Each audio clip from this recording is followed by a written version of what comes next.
GIT के smart class में आप सभी का स्वागत है। और आज की क्लास में हम लोग अकाउंटिंग टर्म के बारे में पढ़ रहे थे, जो कि मैंने आपको बताया था। डिस्काउंट तक मैंने आपको बता दिया था और वाउचर भी मैंने बता दिया था। आज की क्लास में आपको गुड्स से समझना है कि गुड्स होता क्या। देखिए, जो गुड्स आपका है, गुड्स को हम हिंदी में बोलते हैं वस्तु। हाँ, जिसको माल भी बोल सकते हैं। जैसे जीएसटी जो शब्द आपका बना हुआ है, जीएसटी का पूरा नाम होता है गुड्स एंड सर्विस टैक्स, यानी कि गुड्स का मतलब वस्तु एवं सेवा कर। ठीक है ना, वस्तु एवं सेवा कर के नाम से जाना जाता है। तो जैसे कि यहाँ पे अगर हम गुड्स के बारे में बात करें तो गुड्स होता क्या। तो यहाँ पे सबसे पहले लिखा हुआ है कि व्यापारी जिस वस्तु का व्यापार करता है वह वस्तु उस बिजनेस के लिए गुड्स कहलाता है। व्यापारी जिस वस्तु का व्यापार करता है वह वस्तु उस बिजनेस के लिए क्या कहलाता है, गुड्स कहलाता है। और दूसरे शब्दों में बिजनेस में पुनः सेल करने के उद्देश्य से खरीदी गई वस्तु हमारा क्या कहलाता है, गुड्स कहलाता है। समझ में आ रहा है ना, मतलब कि आप ये समझिए कि गुड्स का मतलब होता है वस्तु। यहाँ पे अगर हम बात करें गुड्स के बारे में तो ये कह रहा है कि व्यापारी जिस वस्तु का व्यापार करता है वह वस्तु उस बिजनेस के लिए क्या कहलाता है, गुड्स कहलाता है। जैसे कि मान के चलिए हम अपने बिजनेस में हमने केवल लैपटॉप रखा हुआ, लैपटॉप को सेल करेंगे और उससे पैसा अपना अर्निंग करेंगे, तो हमारे लिए वस्तु क्या होगा, हमारे लिए वस्तु क्या होगा, लैपटॉप होगा। हमारे लिए गुड्स क्या होगा, लैपटॉप होगा, क्योंकि लैपटॉप को बेचेंगे तभी तो हम पैसा कमाएंगे। तो जिस वस्तु से हमने व्यापार स्टार्ट किया तो हमारा वस्तु का नाम क्या है, लैपटॉप है। हमारा गुड्स का नाम क्या है, लैपटॉप है। यानी कि लैपटॉप को सेल करने के बाद तब जाकर के हम पैसा अर्निंग करें, वह लैपटॉप हमारे लिए क्या कहलाता है, गुड्स कहलाता है। या फिर मान के चलिए कि मैंने कपड़े का दुकान कर लिया तो कपड़ा हमारे बिजनेस के लिए क्या है, गुड्स है। या फिर मान के चलिए कि हम अपने बिजनेस में केवल मोबाइल का दुकान मैंने कर लिया तो मोबाइल हमारे लिए क्या है, गुड्स है। व्यापारी जिस वस्तु से अपना व्यापार स्टार्ट करता है वह वस्तु ही उस बिजनेस के लिए गुड्स कहलाता है। क्लियर हुआ। अब चलिए यहाँ पे लिखा भी गया है, करा कि दूसरे शब्दों में बिजनेस में पुनः सेल करने के उद्देश्य से खरीदी गई वस्तु गुड्स कहलाती है। क्या बताया जा रहा है कि दूसरे शब्दों में बिजनेस में पुनः सेल करने के उद्देश्य से, मतलब अगर हम 100 पीस ला करके अपने बिजनेस में लैपटॉप ला करके रखे हैं तो उस लैपटॉप का उद्देश्य क्या है, सेल करेंगे और पैसा कमाएंगे। वह वस्तु हम सेल करने के उद्देश्य से खरीदें कि हम उसको सेल करेंगे तो उससे हमको पैसे की अर्निंग होगी, तो वह वस्तु हमारे लिए क्या होगा, गुड्स हो जाएगा। वो लैपटॉप हमारे लिए गुड्स हो जाए। हाँ, नहीं, सर्विस अलग है, गुड्स अलग है। सर्विस का मतलब होता है सेवा। जैसे कि टीचर एक प्रकार की आपको सर्विस दे रहा है, एडवोकेट आपको एक प्रकार की सर्विस दे रहा है। ठीक है ना। अब चलिए, अब इसके बाद से आता है ड्राइंग। क्या दिया, ड्राइंग। तो ड्राइंग का मतलब होता है आहरण। ड्राइंग का मतलब आहरण। इसको और भी अच्छे तरीके से समझें तो ड्राइंग का मतलब होता है व्यापार के मालिक के द्वारा किए जाने वाला निजी खर्च, वो हमारा क्या होता है, ड्राइंग होता है।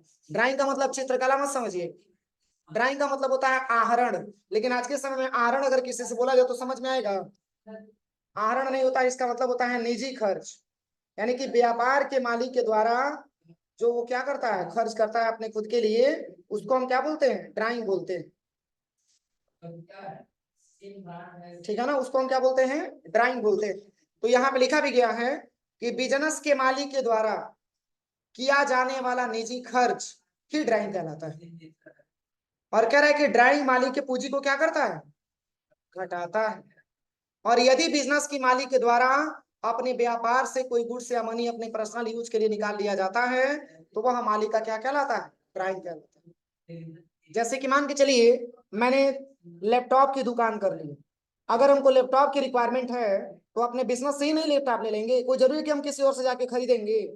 हाँ, अगर किसी और चीज की अगर हमको रिक्वायरमेंट आ गई और हम बिजनेसमैन है, गई किसी और चीज की रिक्वायरमेंट आ गई अपनी पर्सनल यूज के लिए और हम किसी से जा करके खरीदेंगे तो हम कैश देंगे तभी तो सामान मिलेगा।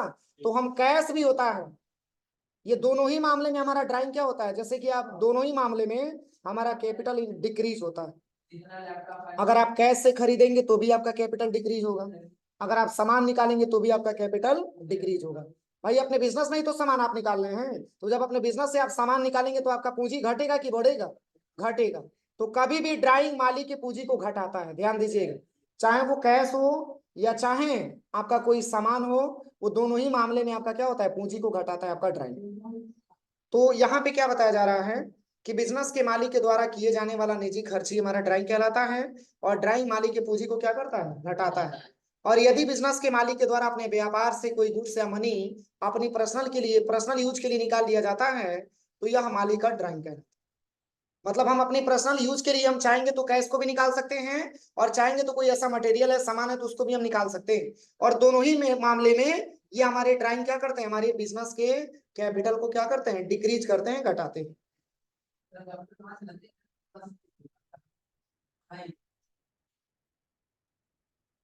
अब चलिए, अब इसके बाद से क्या आता है, परचेज।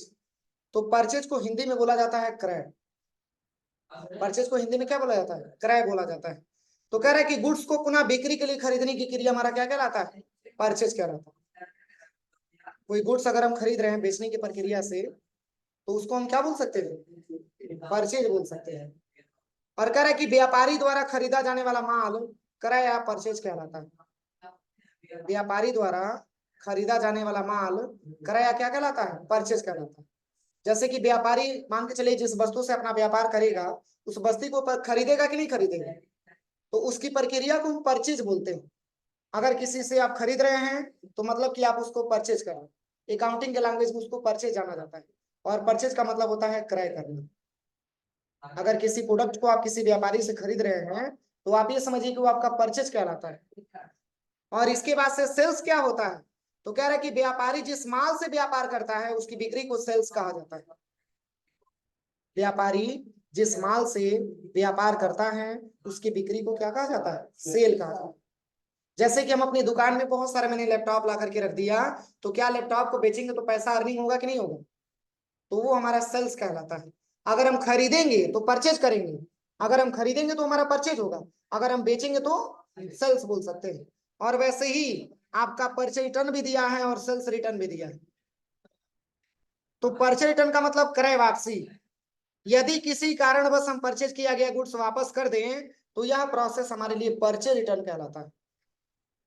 क्या कह रहा है, यदि किसी कारणवश हम परचेज किया गया गुड्स अगर वापस कर देते हैं, तो यह प्रोसेस प्रोसेस हमारे लिए परचेज रिटर्न कहलाता है।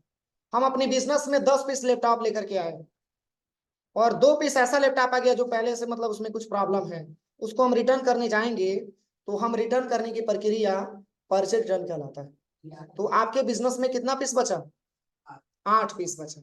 अरे 10 पीस आपने लैपटॉप खरीदा, और 2 पीस उसमें की कोई प्रॉब्लम है, कि मान के चलिए कि उसमें बटन नहीं काम कर रहा है या और भी कोई प्रॉब्लम है, तो 2 पीस आप ले जाकर के रिटर्न करेंगे, तो जो आप रिटर्न करेंगे उसको हम बोलेंगे परचेज रिटर्न, जिसको क्रय वापसी के नाम से जानते हैं। क्या हो जाएगा, वो क्रय वापसी हो जाएगा, क्योंकि आपने खरीदा था और ले जाकर के आप उसको रिटर्न कर रहे हैं। लेकिन कब, तो कह रहा है कि किसी कारणवश, जब तक उसमें कोई प्रॉब्लम नहीं आएगा तब तक हम उसको वापस करेंगे।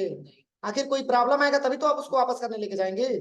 तो वही बातें इसमें बताया जा रहा है। देखिए, कह रहा है कि यदि किसी कारणवश हम परचेज किया गया गुड्स वापस कर देते हैं, तो यह प्रोसेस हमारे लिए परचेज रिटर्न कहलाता है।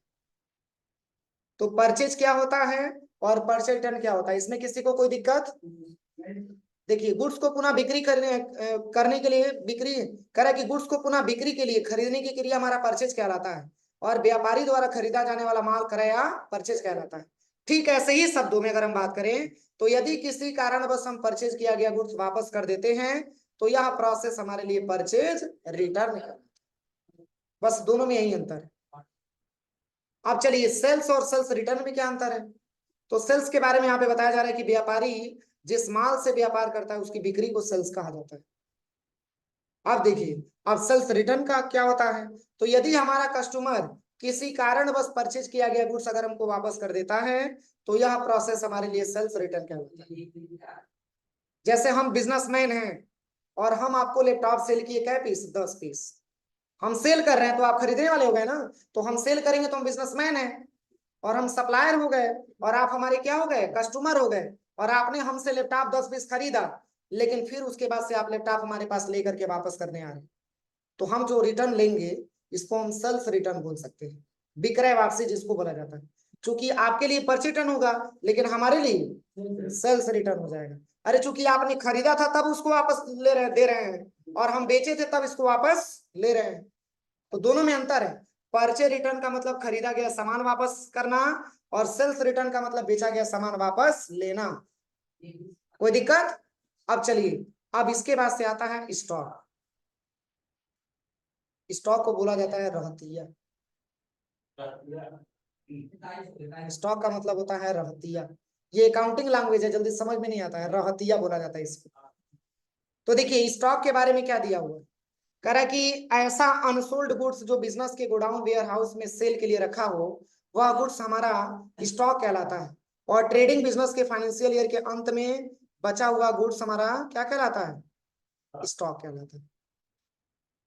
जैसे मान के चलिए आप मेडिकल स्टोर पे गए कि भैया हमको 2 पीस कम्बीफ्लाम दे दीजिए, फिर आपने कम्बीफ्लाम लिया, फिर आप उसका डेट देखिए कि इसका डेट थोड़ा सा लंबा है, फिर आपने बोला कि ऐसा है नहीं, कम से कम हमको 30 पत्ता और दे दीजिए, तो वो कहाँ से लेके आएगा, गोडाउन से लेके आएगा, गोडाउन से लेकर के आएगा। क्यों? क्योंकि उन्होंने स्टॉक में रखा हुआ है, वो स्टॉक अपना मेंटेन करके रखा हुआ है। लेकिन हाँ, थोड़ा सा इन्होंने इसलिए रखा है सैंपल के तौर पे कि हमारा कस्टमर यहाँ से लौट करके ना जाए, थोड़ा सा अगर उसकी जरूरत हो तो हम उसको दे सके, लेकिन ज्यादा मात्रा में अगर आपको जरूरत है तो वो अपने स्टॉक से निकाल करके तब आपको देगा, वो अपने गोदाम से निकाल करके तब आपको देगा। तो उसको तो हम अनसोल्ड बोलते हैं, मतलब कि अभी उसको भी बेचने के लिए रखा गया लेकिन दुकान से थोड़ा सा अलग रखा हुआ है, एक प्रकार का हमारा वो स्टॉक होता है। तो वही बातें इसमें बताया जा रहा है कि ऐसा अनसोल्ड गुड जो बिजनेस के गोडाउन वेयर हाउस में सेल के लिए रखा हो। अब देखिए अगर मैंने गोदाम में इतना सारा आइटम रखा है तो उसका उद्देश्य क्या है, सेल करना। तो सेल करेंगे कब, जब जैसे जैसे करे रिक्वायरमेंट आएगी कस्टमर की, वैसे वैसे हम सेल करते जाएंगे। लेकिन उसको मैंने किस उद्देश्य से रखा है, सेल के लिए रखा हुआ है, वह गुड्स हमारे लिए स्टॉक कहलाता है। और ट्रेडिंग बिजनेस के लिए फाइनेंशियल ईयर के अंत में बचा हुआ गुड्स हमारा स्टॉक कहलाता है। क्या बताया जा रहा है कि फाइनेंशियल ईयर के अंत में बचा हुआ गुड्स हमारा स्टॉक कहलाता है।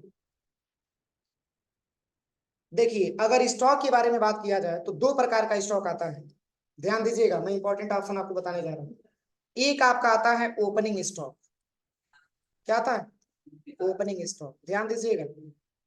एक हमारा आता है ओपनिंग स्टॉक और एक हमारा आता है क्या, क्लोजिंग स्टॉक। ये दोनों में अंतर समझिएगा, ओपनिंग स्टॉक क्या होता है और क्लोजिंग स्टॉक क्या होता है। तो देखिए जब व्यापार हम स्टार्ट करते हैं तो क्या उसमें स्टॉक ला करके रखते हैं, 50,000 रुपए का, 70,000 रुपए का कुछ स्टॉक ला करके रखते हैं कि नहीं रखते। तो जो हम बिजनेस को स्टार्टअप करने स्टार्ट किया मैंने, और उसमें जो हम स्टॉक ला करके रख रहे हैं, इस स्टॉक का नाम आपका ओपनिंग स्टॉक होता है। क्या नाम होता है, ओपनिंग स्टॉक होता है। क्यों? क्योंकि वहीं से मैंने अपना बिजनेस स्टार्ट किया है। और कब, तो 1 अप्रैल 2024 को हमारा फाइनेंशियल ईयर स्टार्ट होता है ना, उसी डेट को ला करके हम अपने स्टॉक को क्या करते हैं, रखते हैं, ओपन करते हैं वहीं से। तो जो हम स्टॉक अभी वर्तमान में अपने ला रहे हैं बिजनेस में, उस बिजनेस में आने वाले जितने भी स्टॉक अभी स्टार्ट कर रहे हैं, उसको ओपनिंग स्टॉक के नाम से जाना जाता है। हाँ 31 मार्च, 31 मार्च। अब मान के चलिए आपने जब बिजनेस स्टार्ट किया तो आप अपने बिजनेस में 5 ट्रैक्टर लेकर के आए थे, ध्यान दीजिएगा, मैं ऐसे क्वांटिटी में बता रहा हूँ। मान के चलिए कि जब आपने बिजनेस स्टार्ट किया तो आपके बिजनेस में कई ट्रैक्टर आया, 5 गो ट्रैक्टर आया 1 अप्रैल 2024 को। आप बेचते गए ट्रैक्टर, और लास्ट में ये देख रहे हैं कि हमारी स्टॉक में अभी 3 पीस पड़ा हुआ है। तो शेष कै पीस आपने बेचा, 2 पीस बेचा। 5 पीस आपने खरीदा था और 2 पीस आपने बेच दिया, शेष कितना बचा है, 3 पीस बचा है। तो इस बचे हुए स्टॉक को हम क्लोजिंग स्टॉक के नाम से जानते हैं। जो कब बचता है, तो 31 मार्च 2025 का इसका रिजल्ट निकलता है कि आपने कै रुपए का सामान आपने स्टॉक में लाया था, कितने रुपए का आपने स्टॉक लाया था, और शेष कितने रुपए का स्टॉक आपके बिजनेस में बचा हुआ। फाइनेंशियल ईयर के अंत में बचा हुआ शेष स्टॉक हमारा क्लोजिंग स्टॉक कहलाता है। समझ में आ रहा है ना, हाँ दिखाना पड़ता है, समझ में आ रहा है ना। तो फाइनेंशियल ईयर के अंत में शेष बचा हुआ स्टॉक हमारा क्लोजिंग स्टॉक मतलब होता है, और वही अगले फाइनेंशियल ईयर के लिए ओपनिंग स्टॉक में कन्वर्ट हो जाता है। जैसे कि मान के चलिए 3 ट्रैक्टर बचा है, तो क्या 3 ट्रैक्टर आप क्या करेंगे, बेचेंगे कि नहीं बेचेंगे। तो ये फाइनेंशियल ईयर यहाँ से चेंज हो जाती है, फिर 1 अप्रैल तीन तीन जो ट्रैक्टर बचा हुआ है वही 1 अप्रैल में ओपनिंग स्टॉक में कन्वर्ट हो जाता है। समझ में आ रहा है ना, तो ये हमारा स्टॉक होता है। कोई दिक्कत किसी को, बोलिए समझ में आया कि नहीं आया। तो ये जब क्लोजिंग स्टॉक की डेट देखा जाता है तो क्लोजिंग स्टॉक का डेट हमारा 31 मार्च होता है। 31 मार्च को हम ये जांच करते हैं कि हमारे बिजनेस में क्या स्टॉक लाए थे और शेष क्या स्टॉक अभी शेष बचा हुआ। ये हमारा क्लोजिंग स्टॉक होता है। अब चलिए, अब इसके बाद से आता है डेबिटर। तो जी आज मान लीजिए मतलब 31 मार्च को हमारा अब गलत बच गया तो फिर पहले तारीख को उसके क्या बोलेंगे? ओपनिंग बोलेंगे। अभी मैंने बताया ना, ओपनिंग हो जाएगा वो। मतलब वो तीनों स्टेटस फिर ओपनिंग में हाँ, ओपनिंग में चला जाए, ओपनिंग स्टॉक में चला जाए। अब ऐसा नहीं कि ट्रैक्टर वो ला के फेंक देंगे हम, तो वो अगले साल के लिए, अगले फाइनेंशियल के लिए ओपनिंग स्टॉक में कन्वर्ट हो जाता है। शेष जितना भी बचा है, अगर एक बचा है तो एक ही हमारा ओपनिंग स्टॉक में कन्वर्ट हो जाएगा। क्यों? क्योंकि फाइनेंशियल ईयर के अंत में बचा हुआ। कोई दिक्कत? अब चलिए, अब इसके बाद से आता है डेबिटर। अब डेबिटर क्या होता है? तो कह रहा है कि वह पर्सन या बिजनेस जो हमारे बिजनेस से क्रेडिट बेसिस पर गुड्स या सर्विस परचेज करता है, वो हमारा क्या कहलाता है? डेबिटर्स में। जैसे कि मान के चलिए, हम किसी पर्सन को क्या करते हैं, कोई सामान हम अगर परचेज करता है हमसे, तो वो अगर परचेज कर रहा है तो वो डेबिटर कहलाएगा। अगर वो परचेज कर रहा है तो क्या कहलाएगा? डेबिटर कहलाएगा। और हम सेल कर रहे हैं तो हम क्रेडिटर्स कहलाएंगे। क्यों? क्योंकि जैसे कि मान के चलिए, इसमें दो ऑप्शन आता है, एक आपका आता है डेबिटर और एक आपका आता है क्रेडिटर। इसमें कह रहा है कि वह पर्सन या बिजनेस जो हमारे बिजनेस से क्रेडिट बेसिस पर कोई गुड्स या सर्विस परचेज करता है तो वो हमारा डेबिटर कहलाता है। क्रेडिट का मतलब क्या होता है? उधार। क्रेडिट मतलब उधार। कोई ऐसा पर्सन है या कोई ऐसा बिजनेसमैन है जो हमारे से उधार परचेज कर रहा है, तो ऐसे को बोला जाता है डेबिटर्स। क्या बोला जाता है? डेबिटर्स बोला जाता है। और उसी का उल्टा आपका क्रेडिटर्स हो जाता है। वह पर्सन या बिजनेस सिस्टम गुड्स या सर्विस क्रेडिट या कैश बेसिस पर परचेज करते हैं, वो हमारे लिए क्रेडिटर कहलाता है। ठीक है ना? अब चलिए, अब इसके बाद से रिसेबल और पेबल क्या होता है? आपने नाम सुना होगा, रिसेबल और पेबल। रिसीबल का मतलब प्राप्त करता और पेबल का मतलब चुकाना। जैसे पे मतलब होता है ना, पे करना होता है, चुकाना होता है। और रिसीबल का मतलब क्या होता है? रिसीव करना होता है, प्राप्त करना होता है।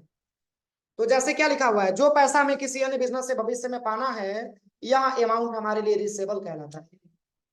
वह पैसा जो हमें किसी अन्य बिजनेस से भविष्य में पाना है, वह अमाउंट रिसीबल कहलाता है। जैसे कि मान के चलिए, आपसे भविष्य में 10,000 रुपया आपसे हमको पाना है, तो वो पैसा हमारे लिए क्या होगा? क्या होगा? हमारे लिए क्या होगा? रिसेबल होगा। जैसे कि मान के चलिए कि इन फ्यूचर में, भविष्य में मैंने आपको पैसा दे दिया था और वो पैसा हमको आप रिटर्न करेंगे, तो पैसा हमारे लिए क्या हो जाएगा? रिसेबल हो जाएगा। और पेबल किसके लिए होगा? तो कह रहा है कि पेबल जो पैसा में किसी अन्य बिजनेस को देना है, अर्थात जो पैसा हमारे बिजनेस पर बकाया। हाँ, भुगतानकर्ता भी बोल सकते हैं। अरे, रिसेबल का मतलब प्राप्त करना और पेबल का मतलब चुकाना। जैसे कि मान के चलिए, हम दुकान पे गए और मैंने 10,000 रुपये का सामान खरीद लिया और मात्र उसको 2,000 दे करके चले आए, तो शेष कितना पैसा देना है? 8,000 रुपया। तो 8,000 रुपया हमारे लिए पेबल होगा, लेकिन उसके लिए क्या होगा? रिसेबल होगा। क्लियर हुआ? अगर वो प्राप्त करेगा तो उसके लिए रिसेबल है, और हम चुकाएंगे तो हमारे लिए पेबल। कोई दिक्कत? अब चलिए, अब इसके बाद से आता है जर्नल। तो जर्नल को क्या बोला जाता है? जर्नल का नाम क्या होता है? रोजनामचा। रोजनामचा। जर्नल का हिंदी होता है रोजनामचा। हाँ, नहीं, कुछ कुछ जर्नल में होती है, और जर्नल में कंप्लीट करने के बाद तब उसकी एंट्री हम जो है अलग अलग पोस्टिंग करते हैं। देखिए, जर्नल मतलब होता है रोजनामचा। अब ये जर्नल होता क्या है, तो देखिए, कह रहा है कि जर्नल ट्रांजेक्शन को रिकॉर्ड करने वाली एक ऐसी बुक है जिसमें हम बिजनेस ट्रांजेक्शन को डेट वाइज रिकॉर्ड करते हैं। क्या बताया जा रहा है? ये जर्नल ट्रांजेक्शन को रिकॉर्ड करने वाली एक ऐसी बुक है जिसमें हम बिजनेस ट्रांजेक्शन को डेट वाइज रिकॉर्ड करते हैं। जैसे आज 26 अप्रैल 2024 को हम अपने बिजनेस में किसको सेल किए, किसको परचेज किए, किससे पैसा प्राप्त किए, किसको कितना उधार दिए, ये सारा हम डेट वाइज हम मेंशन करते हैं। उसको हम एक जर्नल एंट्री बोलते हैं। समझ में आ रहा है ना? डेट वाइज हम रिकॉर्ड करते हैं। जैसे कि आज का हिसाब आज तक कंप्लीट, फिर कल का हिसाब फिर कल से स्टार्ट करेंगे, फिर परसों का परसों, इस तरीके से डेट वाइज हम रिकॉर्ड करते हैं। एक प्रकार का आपका जर्नल होगा। और कह रहा है कि इसे बुक्स ऑफ ओरिजिनल एंट्री भी कहते हैं। और कह रहा है कि एक सिंगल बिजनेस ट्रांजैक्शन को जर्नल रूप में रिकॉर्ड करने का प्रोसेस हमारे लिए जर्नल एंट्री कहलाता है। एक सिंगल बिजनेस को रिकॉर्ड करने के लिए हम जर्नल वाउचर का इस्तेमाल करते हैं, जर्नल एंट्री का इस्तेमाल करते हैं। और फिर कह रहा है कि जर्नल बुक में रिकॉर्ड करने का यह जो प्रोसेस हमारा होता है उसको हम जर्नल एंट्री के नाम से जानते हैं। जो पोस्टिंग हम इसमें करते हैं, जो हम एंट्री करते हैं, उस एंट्री को हम जर्नल एंट्री के नाम से जानते हैं। और इसमें कौन आपका नाम दिया है, books of original entry. Books of original entry क्यों बोला जाता है, क्योंकि डेट वाइज आप ट्रांजेक्शन उसमें रिकॉर्ड कर रहे हैं, रोजाना का रोजाना आप उसको एंट्री कर रहे हैं, तो इसको हम बुक्स ऑफ ओरिजिनल एंट्री के नाम से भी जानते हैं। चलिए आज के लिए इतना ही। शेष हम लेजर लेजर पढ़ा दे रहे हैं, उसके बाद से कल से लोग यहाँ से पढ़ा जाएगा। देखिए लेजर करें कि जर्नल ट्रांजैक्शन को रिकॉर्ड करने वाली एक ऐसी बुक है जिसमें हम जर्नल एंट्री को अकाउंट्स में क्लासिफाइड करते हैं। और कह रहा है कि जर्नल बुक से ट्रांजैक्शन को क्लासिफाइड करने का यह प्रोसेस हमारा लेजर पोस्टिंग है। जैसे क्या होता है, यहाँ पर लिखा हुआ है कि जैसे कि जर्नल ट्रांजैक्शन को रिकॉर्ड करने वाली एक ऐसी बुक है जिसमें हम जर्नल एंट्रीज को अपनी अकाउंट्स में क्लासिफाइड करते हैं। जर्नल ट्रांजैक्शन जो भी हम लोगों ने डेट वाइज रिकॉर्ड किया है, क्या उसको डेट वाइज रिकॉर्ड करने के बाद हम उसको अलग अलग लेजर बना करके अकाउंट में उसको क्लासिफाइड करेंगे कि नहीं करेंगे।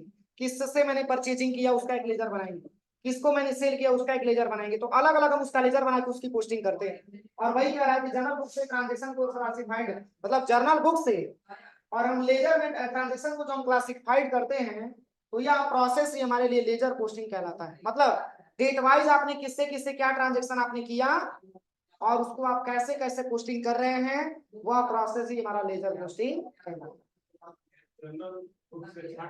हाँ अलग अलग बनाया जाता है। जैसे जर्नल में तो आपने सबको समूह में लिख लिया, लेकिन उसका अलग अलग लेजर बना के उसका एक अलग अलग खाता बनाएंगे ना, उसी को हम लेजर बोलते हैं। किससे किससे आपने ट्रांजेक्शन किया है अलग अलग आप उसका लेजर बनाएंगे, तब उसकी अकाउंटिंग आप करते हैं, उसी को लेजर पोस्टिंग बोला जाता है। चलिए यहीं तक से समूह का अकाउंटिंग इक्वेशन से सीखा जाएगा, लेकिन यहाँ तक पढ़ के आइएगा।